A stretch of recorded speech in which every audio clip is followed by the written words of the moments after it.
which is within Wajir County, that borders also Mandera and also Somalia in the eastern side.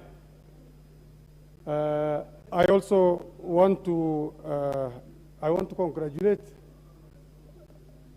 the Speaker and yourself for being elected in this House to preside over issues in the business of this House. I do not want to forget the people of Tarbaj constituency who have sent me here to represent them and present issues they have to the nation. Thank you to the people of Tarbaj, and specifically those who have shown much support to me. I also do not want to forget those who are also for the other contestants.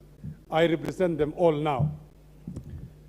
Madam Speaker, currently, Tarbaj constituency has a lot of challenges, but currently, the biggest challenge is drought, where my constituents are losing their livestock, and they are also, some of them are at the verge of losing their lives because of lack of water.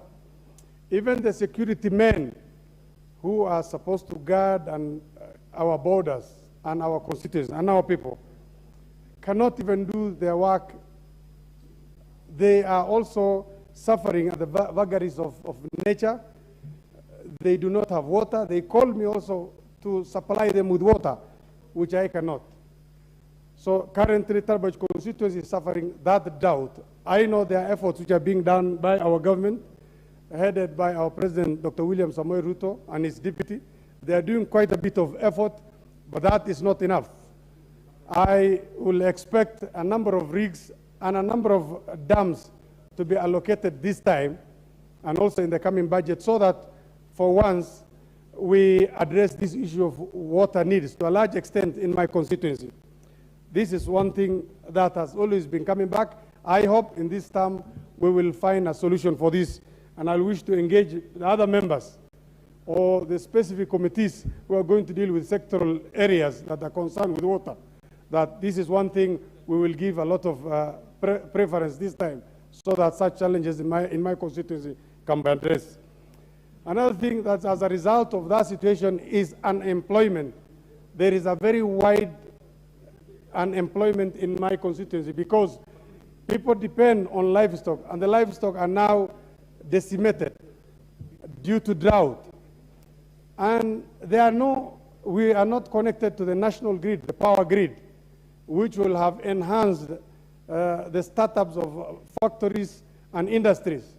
We are also experiencing the least connectivity index in the country in terms of roads. This is what we are experiencing. This situation has created an environment where job is not being created, and quite a number of my youth and my people are very much unemployed. I will expect this term that the road from Modagashi to Mandera will be tarmacked such that business will be enhanced.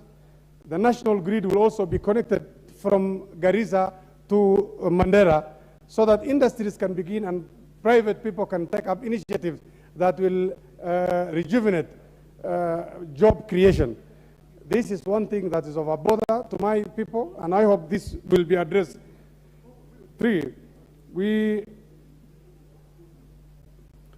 one more thing my constituency experiences is the environmental problem. This is an era where environmental concerns, climatic changes are a debate in the whole world. My constituency, being a dry constituency, which does not have electricity enough or electricity connectivity, people depend largely on the few shrubs that exist for fire and energy. They are forced to hew fire from wherever they find, and that extends or exacerbates the drought situation in my area. I hope, with focus in electricity connectivity, special consideration or preference to certain companies that will introduce usage of gas, because in my constituency I want to allocate some little money to some people who are going to be providing gas energy and teach my people how to use this so that they can lessen the use for firewood. I hope the ministry concerned will also join me in encouraging these people to extend that service to my constituency so that pressure on firewood is going to be lessened.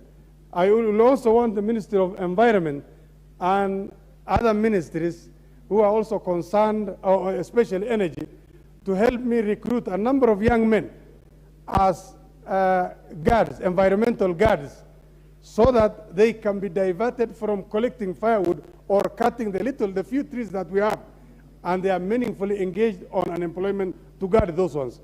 These are some of the issues. One more issue that's also of concern to my constituency is the education sector. As they say, if you want to interfere with the progress of a society, you play around with the education. I must say, you will find schools with close to 600 or 700 students where you will find only one teacher or two teachers in my constituency. And that is widespread in the northern area.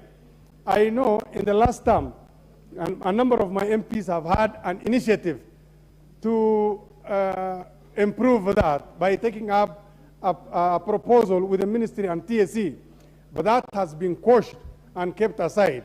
Quite a number of teachers are recruited from across the country, but when they get there and probably registered or accepted as a teacher, they give an excuse of the place being inhospitable because of insecurity and such things. Those are just but excuses, but that is accepted from them by TSC.